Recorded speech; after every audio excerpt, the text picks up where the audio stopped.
আত্মপ্রকাশ করেছে নতুন রাজনৈতিক দল সোশ্যাল ডেমোক্রেটিক পার্টি এসডিপি। রাজধানীর ইস্কাটনে দলটির কার্যালয়ে ঘোষণাপত্র পাঠ এবং ৭ দফা কর্মসূচি উন্মোচনের মাধ্যমে শুরু হয় এর যাত্রা। দলের নেতারা জানায়, মুক্তিযুদ্ধের আদর্শ, সাম্য, মানবিক মর্যাদা, সামাজিক ন্যায় বিচার এবং ২০২৪ সালের গণঅভ্যুত্থানে প্রকাশিত বৈষম্য বিরোধী চেতনাকে ধারণ করে তারা একটি গণতান্ত্রিক, সেকুলার এবং কল্যাণমুখী রাষ্ট্র গঠনের লক্ষ্যে কাজ করবে। ঘোষণাপত্রে বলা হয়, বর্তমানে এককেন্দ্রিক ক্ষমতার বিরুদ্ধে দ্বিকক্ষ বিশিষ্ট সংসদ চালুর দাবি জানাচ্ছে দলটি, যেখানে নিম্নকক্ষ হবে জনগণের সরাসরি ভোটে নির্বাচিত এবং উচ্চকক্ষ গঠিত হবে পেশাভিত্তিক প্রতিনিধিদের দ্বারা।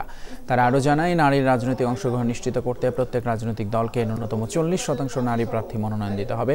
দলটি দাবি করে তারা কর্পোরেট কিংবা সামরিক অভিজাত গোষ্ঠীর প্রতিনিধি নয়, বরং কৃষক, শ্রমিক, দিনমজুর, তরুণ এবং প্রান্তিক জনগোষ্ঠীর স্বার্থ রক্ষায় রাজনীতিতে এসেছেন। নেতারা জানান, খুব শিগগিরই জেলা উপজেলা পর্যায়ে সংগঠন বিস্তারে কাজ শুরু করবে সোশ্যাল ডেমোক্রেটিক পার্টি।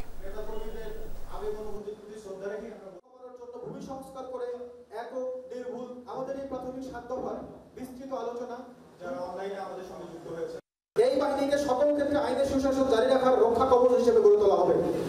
ঔপনিবেশিক মডেলের আমলাতন্ত্র সংস্কার করে জনবান্ধব, গতিশীল, আধুনিক জনপ্রশাসন গড়ে তোলা হবে। তো আমরা যে সমস্যাগুলো অনুভব করি এবং সমাধান মনে করি, তারই আলোকে এই প্রস্তাবনা তুলে ধরা হয়েছে।